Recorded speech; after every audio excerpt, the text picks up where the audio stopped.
날마다 살아나는 큐티 김양재 목사입니다. 오늘 큐티 말씀은 느헤미야 7장 66절에서 8장 1절까지입니다. 하나님 아버지, 주님이 허락하신 자기 성읍에 잘 거주하기를 원합니다. 말씀해 주시옵소서. 듣겠습니다. 자기 성읍에 거주하려면 첫째 거주할 성읍을 재건해야 합니다. 67절을 보면 1차 포로 귀환 자 42,360명 외에 노비 7,337명이 돌아왔다고 해요. 회중에도 들어가지 못하고 따로 계수되지만 그 숫자가 회중의 6분의 1이나 됩니다. 이렇듯 복음에는 차별이 없습니다. 노비나 노래하는 남녀나 천국에 가면 신분도 빈부의 차이도 없지요. 중요한 건 지금 내 삶에 임한 하나님 나라를 누리며 앞으로 임할 하나님 나라를 사모하는 것이에요. 70년 동안 포로 생활을 하다가 돌아온 자들이 어마어마한 재물을 가지고 왔어요. 68절부터는 그 재물들이 기록되는데 그중에 말이 736마리, 노새가 245마리, 낙타가 435마리, 나귀가 6,720마리예요. 그것들은 다 짐을 싣거나 사람을 태우는 비슷한 역할을 하는데 그중에 나귀는 가장 쓸모없게 여겨지는 짐승이지요. 그런데 가장 많은 수를 가지고 돌아왔고 성경에도 149번이나 등장해요. 예수님도 십자가를 지시기 전 예루살렘에 입성하실 때 어린 나귀를 타고 들어가셨잖아요. 그야말로 짐승계의 느디님이라고 할 수 있는데요. 이 얘기는 볼품이 없어도 부리기에 편하고 쉬운 것이 나귀의 이제 특징이라는 것이죠. 하나님도 마음 놓고 쓰실 수 있는 사람, 사람에게도 언제든 내 등을 내어줄 수 있는 편한 사람, 가라고 하면 가고 오라고 하면 오고 무슨 일을 맡겨도 편한 사람이 바로 나귀와 같은 사람입니다. 70절부터는 하나님께 드려진 예물들이 구체적으로 기록됩니다. 이렇게 드려진 예물은 하나님이 기뻐하시는 성전을 짓는데 모두 사용되지요.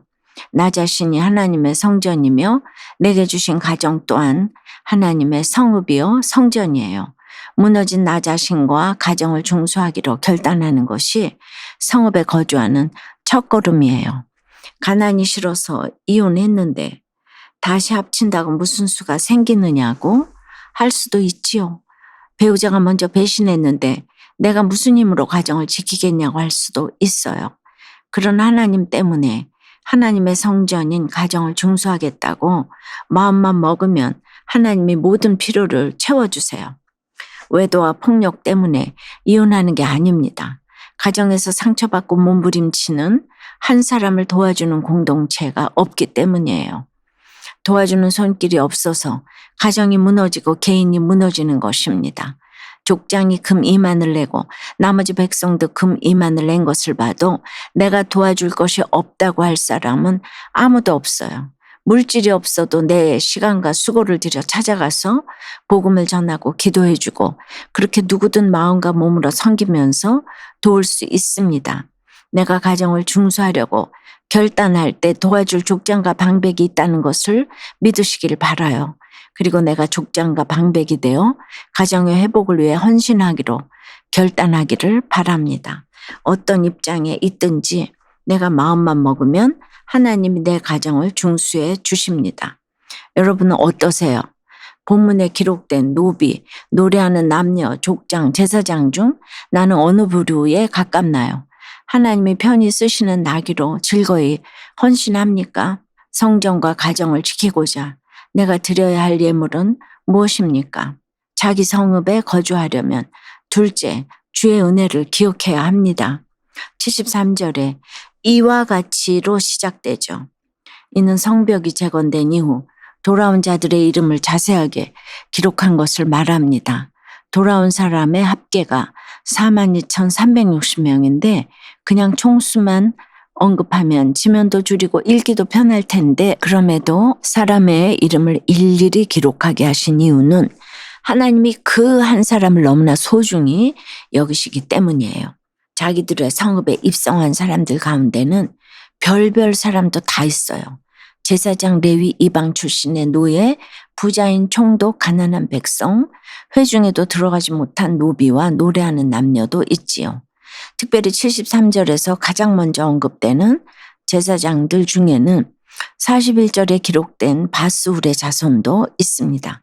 바스훌은 선지자 예레미야를 죽이려고 했던 사람이에요. 예레미야가 하나님의 말씀을 받아 백성이 바벨론 포로로 갈 것이라고 예언했더니 예레미야를 죽이고자 모여서 구덩이에 던진 자가 바로 이 바스훌입니다. 간신히 살아난 예레미야는 바스훌이 바벨론에 가서 죽을 것이라 예언했어요. 그런데 그 바스훌의 자손이 제사장 4가문 중에서 한 가문으로 예루살렘에 당당히 돌아왔습니다. 하나님의 사람을 핍박하고 죽이려고 했어도 하나님은 그 자손을 받아주셨네요. 이처럼 내가 어떤 죄를 지었어도 하나님은 나를 받아주실 수 있습니다. 하나님을 대적하고 예수 믿는 사람들을 핍박했어도, 가늠과 살인의 죄를 지었어도 오늘 주께로 돌아와서 회개하면 한량없는 은혜로 받아주십니다. 그렇게 어떤 죄와 실수가 있어도 돌아와야 합니다. 한 집사님은 남편이 평생 바람피고 술로 망가진 인생을 살다가 이혼하고 집을 나가셨대요. 그 뒤로 수십 년 동안 소식을 알 수 없었는데 어느 날 병원에서 그 자녀에게 연락이 왔다고 해요. 그러자 아내 집사님은 한달음에 그 병원을 찾아갔고 평생 원수 같았던 그 남편을 용서하고 임종 바로 1시간 전에 서류를 제출해서 이혼한 호적에 다시 남편으로 그 이름을 올렸다고 해요. 정말 쉽지 않았겠지만 내 죄를 용서해 주신 예수 그리스도의 십자가 은혜를 기억했기에 이렇게 품어주는 적용을 하실 수 있었다고 생각됩니다. 여러분은 이것이 뭐가 그렇게 필요한 일인가 생각하겠지만은 이 가족은 호족에 등재된 부부로 마무리를 한 것이 얼마나 중요한 것인지 몰라요. 자녀들에게 부모가 더럽히지 않은 호적 등본을 물려주셨다고 생각할 가장 큰 유산이라고 생각합니다. 적용 질문 드립니다. 이와 같이 기록되어야 할 그 한 사람, 내가 돌아오라고 청해야 할 그 한 사람의 이름은 무엇입니까? 엮이는 가정의 상처와 아픔을 채워주신 주님의 차별 없는 은혜를 기억하며 지체들을 위해 기도하기를 원한다는 한 청년의 큐티인 묵상 간증이에요. 어릴 적 부모님의 사랑을 받지 못한 저는 사람들에게 인정받는 것으로 곤고한 마음을 채웠어요. 교회에서도 칭찬받고자 열심히 신앙생활을 했지요. 하지만 제가 아무리 노력해도 가정 환경은 변하지 않았고 엮이는 가정은 늘 제 열등감의 근원이었어요. 저는 이를 철저히 숨기려 사람들에게 밝고 믿음 좋은 모습만 보이려 하고 원칙을 따르지 않는 지체들을 속으로 무시하며 말과 눈빛으로 상처를 주었어요. 그런 제게 하나님은 말씀으로 찾아오셔서 엮이는 가정이 저의 약점이 아니라 저를 구원하고자 하나님이 허락하시는 환경임을 깨닫게 하셨습니다. 또한 공동체 지체들의 위로와 사랑으로 저의 결핍을 채우셨지요. 저는 오래 참으시는 주님의 사랑으로 제 속의 교만을 회개하고 그동안 정죄하며 상처를 주었던 지체에게 사과할 수 있었어요. 이후 청년부 소그룹 리더로 부르심을 받아 맡겨주신 지체들을 위해 기도하게 되었죠. 하지만 저는 요즘 열등감과 교만의 포로 생활에서 벗어나 믿음의 성읍에 거하게 하신 하나님의 은혜를 잊은 채 말씀 묵상과 기도를 소홀히 하고 있어요. 그리고 직장 동료를 험담하며 저의 부족함은 보지 못하고 있습니다. 대가 없는 사랑으로 찾아와 인도하신 주님을 기억하며 다시 8장 1절 말씀처럼 복음의 은혜를 누리게 된 자로서 지체들의 목마름에 애통함으로 반응하며 기도하기를 소망해요.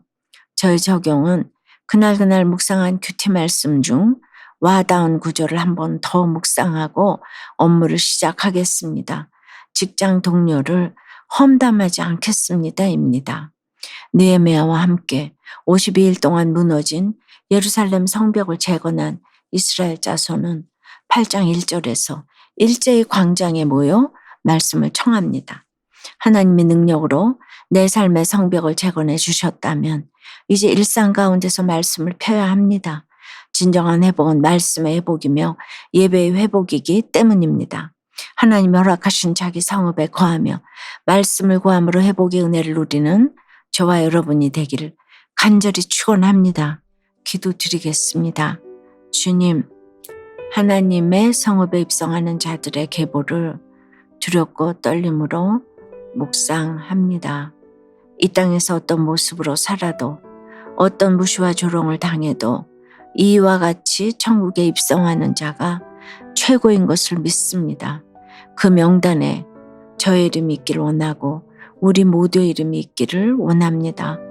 드려지는 예물로 성전이 중수되며 가정이 중수되며 한 생명이 주께로 돌아오도록 인도해 주시옵소서.